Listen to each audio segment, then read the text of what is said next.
आज हम बलिदान की महामूर्ति पन्नाधाय के जीवन चरित्र को श्रवण करेंगे।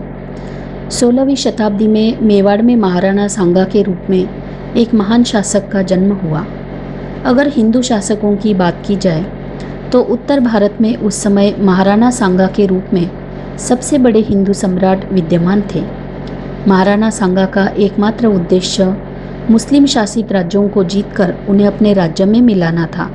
महाराणा सांगा की 28 रानियां थीं, जिनमें से प्रथम रानी का नाम धनकंवर जोधा था। बाबर ने जब मेवाड़ पर आक्रमण किया तो उस युद्ध में महाराणा सांगा घायल हो गए और वीर गति को प्राप्त हुए। महाराणा सांगा के बाद धनकंवर जोधा के पुत्र रतन सिंह को मेवाड़ का राजा बनाया गया। राणा रतन सिंह की मृत्यु के पश्चात चित्तौड़गढ़ की राजगद्दी खाली हो गई। महारानी कर्मावती महाराणा सांगा की दूसरी पत्नी थी, जिनके 2 पुत्र थे, विक्रमादित्य और उदय सिंह। पति की मृत्यु के पश्चात कर्मावती अपने दोनों पुत्रों को लेकर रणथंबोर चली गई। रतन सिंह की मृत्यु के पश्चात कर्मावती अपने दोनों पुत्रों को चित्तौड़गढ़ ले जाने के बाद विक्रमादित्य को चित्तौड़गढ़ का महाराणा बनाया। महाराणा सांगा से मिली हार का बदला लेने के लिए गुजरात के शासक बहादुर शाह ने पुनः चित्तौड़गढ़ किले को जीतने की योजना बनाई थी। महारानी कर्मावती भलीभांति जानती थी कि उनके दोनों पुत्र विक्रमादित्य और उदय सिंह इतने सक्षम नहीं है कि बहादुर शाह जैसे बड़ी सेना वाले शासक से युद्ध कर सके। अतः उन्होंने अपने दोनों पुत्रों को पुनः रणथंबोर किले में भेज दिया। महाराणा सांगा के बड़े भाई का नाम पृथ्वीराज था, जिनकी सिरोही के राजा जगमाल ने षड्यंत्र रचकर हत्या कर दी थी।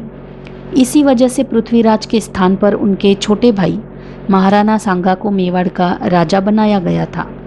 मेवाड़ में महाराणा सांगा का राज था, जो अपनी प्रजा का अपनी संतान की तरह पालन पोषण करते थे।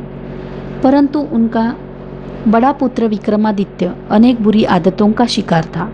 विक्रमादित्य में पिता के एक भी गुण नहीं थे। वह बड़ा ही अत्याचारी और क्रूर भी था, इसीलिए प्रजा उसे अपना राजा मानने को तैयार ही नहीं थी। अंततः प्रजा ने विक्रमादित्य को गद्दी से हटाकर महाराणा सांगा के छोटे पुत्र एवं विक्रमादित्य के छोटे भाई उदय सिंह को राजा बनाया। उस समय उदय सिंह की उम्र केवल 6 साल की थी। उदय सिंह की देखरेख करने के लिए पन्नाधाय को नियुक्त किया गया।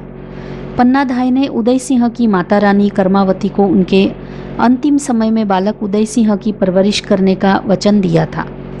पन्ना एक राजपूतानी स्त्री थी, जिनका जन्म माताजी की पांडोली नामक गांव में हुआ था।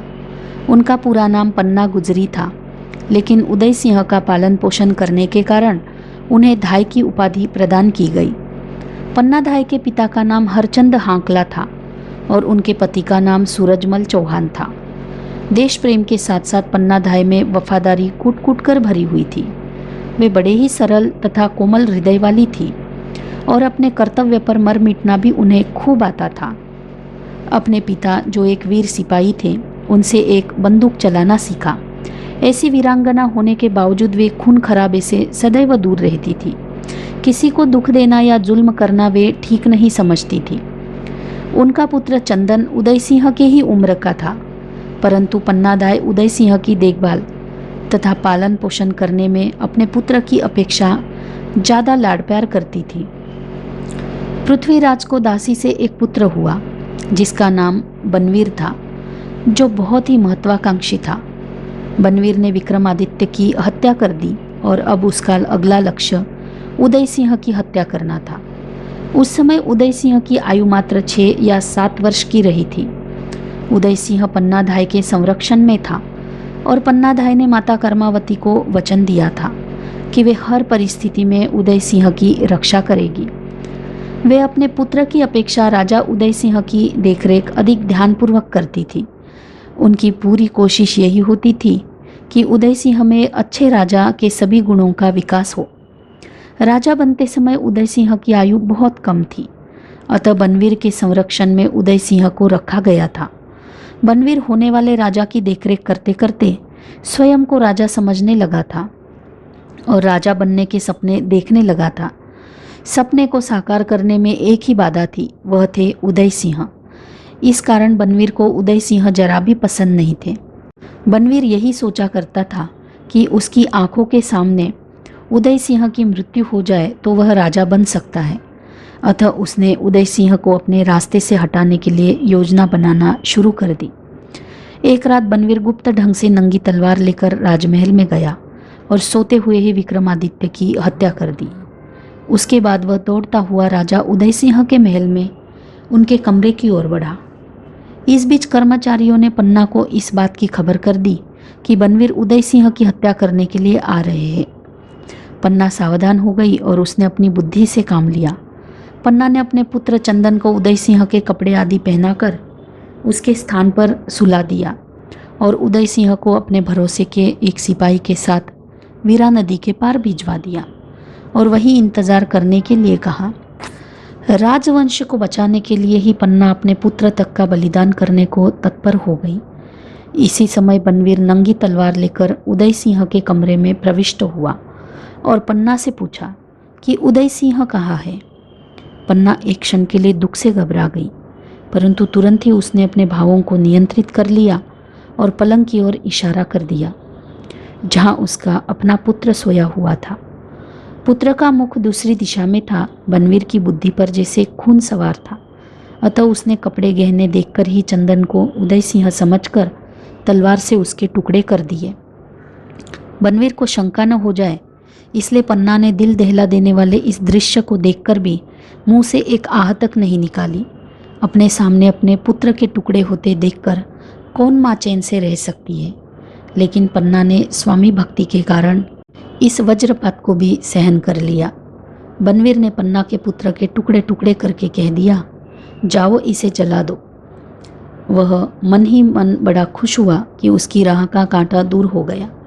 पन्ना दिल पर पत्थर रखकर देखती सुनती रही और उसके बाद महल से बाहर आकर उसने अपने बेटे का अंतिम संस्कार किया। पन्ना ने राजवंश की रक्षा के लिए अपने बेटे का बलिदान दे दिया।